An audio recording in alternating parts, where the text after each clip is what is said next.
नमस्कार, मैं हूं देवांजलि मोइत्रा। 2019 के आम चुनाव से पहले ही बंगाल में सियासी जंग शुरू हो चुकी है। एनआरसी के मुद्दे पर आमने सामने आने वाली ममता और बीजेपी इस बार सीबीआई के मुद्दे पर एक दूसरे को आंख दिखा रही है। कभी बंगाल में सीपीआई को आंख दिखाने वाली ममता आज सीबीआई के बहाने ही सही बीजेपी के खिलाफ मोर्चा खोले हुई हैं। ये यूं ही नहीं है। दरअसल कभी वामपंथियों के गढ़ रहे बंगाल में आज जिस तरह से बीजेपी ताकतवर होकर उभर रही है, उससे कहीं न कहीं ममता को भी वोट बैंक खिसकने का डर सताने लगा है। इसलिए वो लेफ्ट पर हमलावर होने की बजाय बीजेपी पर बरस रही हैं। बीजेपी के बढ़ते कद से ममता बनर्जी क्या कम परेशान थी कि एक सर्वे ने उनको एक और बड़ा सिरदर्द दे दिया।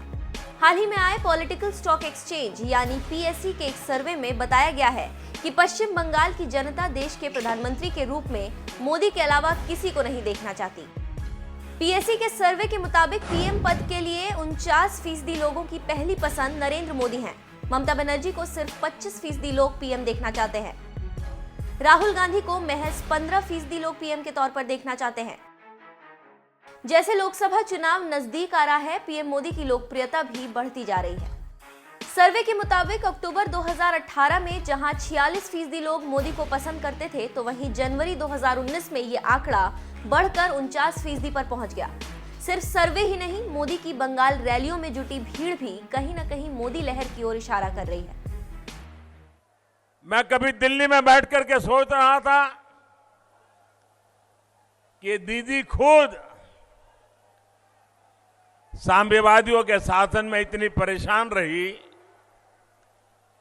खुद ने परेशानियां झेली हैं, लोकतंत्र का गला घोंटने का तौर तरीके क्या होते हैं उससे वो खुद गुजरी है। तो मैं सोच रहा था कि वो उस रास्ते पर कभी नहीं जाएगी, और मुझे आश्चर्य होता था कि वो ऐसा क्यों हो रहा है बंगाल में। लेकिन अब मुझे पता चल रहा है ये आपका प्यार है जिन्होंने उनकी नींद हराम करके रखी हुई है। ये आपका उत्साह है, आपका उमंग है, और उसीलिए उनको लगता है कि वो भी वो साम्यवादियों के तौर तरीके अनुसार लोकतंत्र का गला घोंट करके, निर्दोष नागरिकों को परेशान करके, कार्यक्रम में आने वालों के लोगों की गाड़ियां जला करके उनको लगता होगा कि वो अपना राजनीतिक उल्लास सिद्धि कर लेंगे। तो वो समझ लें, न साम्यवादियों ने हिंसा को, बंगाल को दबाया में सफलता मिली है, न टीएमसी की हिंसा बंगाल के मिजाज को बदलने में, दबाने में कभी सफल होने वाली है। और मेरे शब्द लिख करके रखिए, इनका जाना तय है। आप शांति रखिए। अब मैदान छोटा पड़ गया है, आप जहां हैं वहीं खड़े रहिए।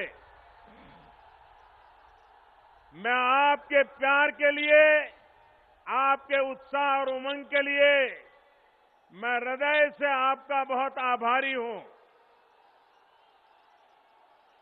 भारत माता की, भारत माता की।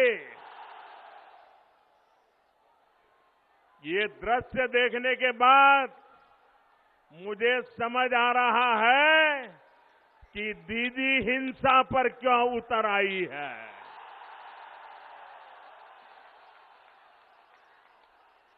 ये आपका प्यार है, जिसके डर के कारण लोकतंत्र का बचाव के नाटक करने वाले लोग निर्दोष लोगों की हत्या करने पर तुले हुए हैं। जैसे जैसे बंगाल में बीजेपी अपना पैर जमा रही है, बीजेपी और टीएमसी में तकरार भी तेज होती जा रही है। हाल ही में बीजेपी अध्यक्ष अमित शाह बंगाल में रैली करने पहुंचे थे।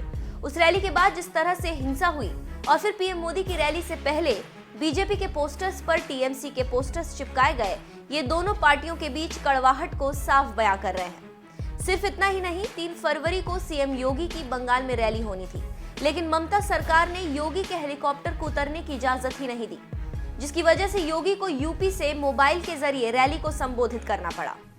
जनतंत्र बचाओ सभा में आप सबके इस आंदोलन में सहभागी बनना था, लेकिन बंगाल की सुश्री ममता बनर्जी की टीएमसी की सरकार ने अपनी अलोकतांत्रिक संविधान विरोधी गतिविधियों को प्रभावी करते हुए मुझे वहां आने से रोका है। इससे पहले जब भारतीय जनता पार्टी ने